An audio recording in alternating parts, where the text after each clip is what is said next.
So बच्चों, let us see the question. The question says, an impure sample of sodium hydroxide is weighed 40 gram and is dissolved in water to get 1 liter solution. This solution is completely neutralized by 0.75 liters of 0.5 molar H2SO4. The purity of sodium hydroxide is. बच्चों, इस question के लिए जो की concept होगा that will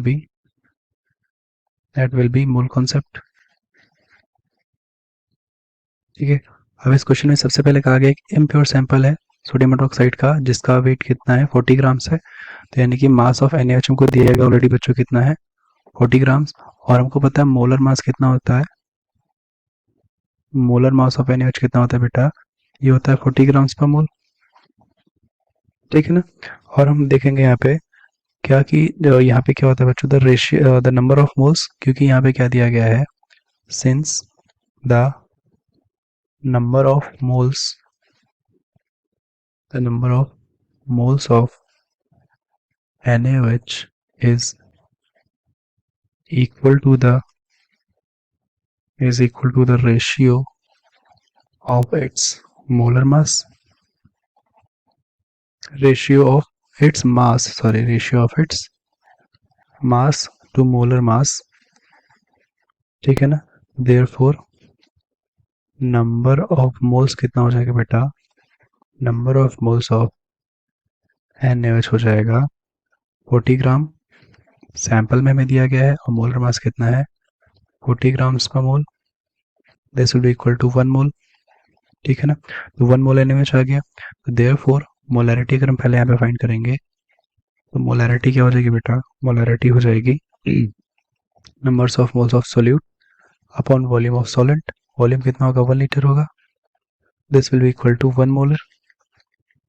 कितना हो जाएगा, यानी जो NaOH सोल्यूशन है वो कितना है, उसकी मोलैरिटी कितनी है 1 मोलर है.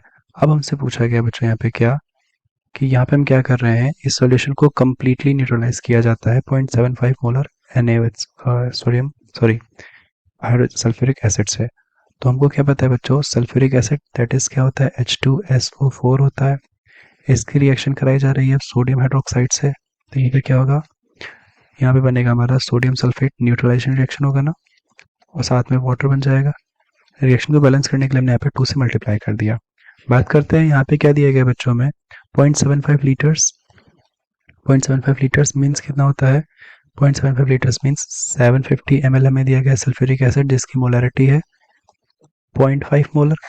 और सोडियम हाइड्रोक्साइड कितना दिया बेटा हमें, सोडियम हाइड्रोक्साइड हमें दिया गया है 1 मोलर और ये कितना है 1 लीटर. ठीक है ना. तो अब देखेंगे यहाँ पे अगर इनके मिली इक्विवेलेंट्स निकालेंगे बेटा तो मिली इक्विवेलेंट्स कितने आ जाएंगे बेटा, यहाँ पे इसके आ जाएंगे हमारे मिली मोल्स निकालेंगे, मिली मोल्स निकालेंगे. तो मिली मोल्स कैसा आ जाएगा, volume in millilitre into molarity. तो कितना आ जाएगा ये, this will be equal to 375 milli moles. And ये कितना आ जाएगा, ये 1000 ml लिखा होगा. तो 1000 ml मीन्स 1000 मिली मोल्स. ठीक है ना बेटा. अब यहाँ पे क्लियरली हम क्या देख पा रहे हैं, यहाँ पे हम क्या देख रहे हैं यहाँ पे हम देख रहे हैं कि 1 मोल जो है हमारा सल्फ्यूरिक एसिड का वो 2 मोल्स ऑफ सोडियम हाइड्रोक्साइड के साथ रिएक्ट करता है. ठीक है ना. अगर हम कहेंगे क्या कि 1 mole of sulphuric acid reacts with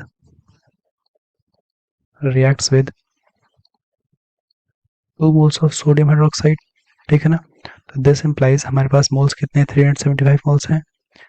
375 moles of sulphuric acid ये किससे रिएक्ट करेंगे बेटा, तो ये रिएक्ट विद 2 टाइम्स क्या हो जाएगा 2 times 375 moles of sodium hydroxide से.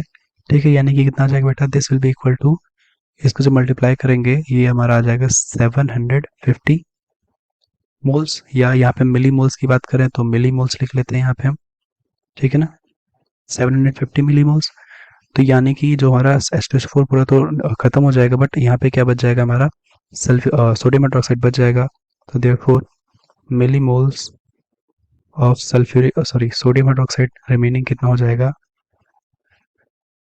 That will be equal to 1000 millimoles पहले थे माइनस 750 मोल्स रिएक्शन में यूज हो जाएंगे. तो कितना बचेगा बेटा 250 मिलीमोल्स बचेंगे. ठीक है ना. और 250 मिलीमोल्स को जब मोल्स में कन्वर्ट करेंगे तो 1000 से डिवाइड कर देंगे, that will be equal to 0.25 moles.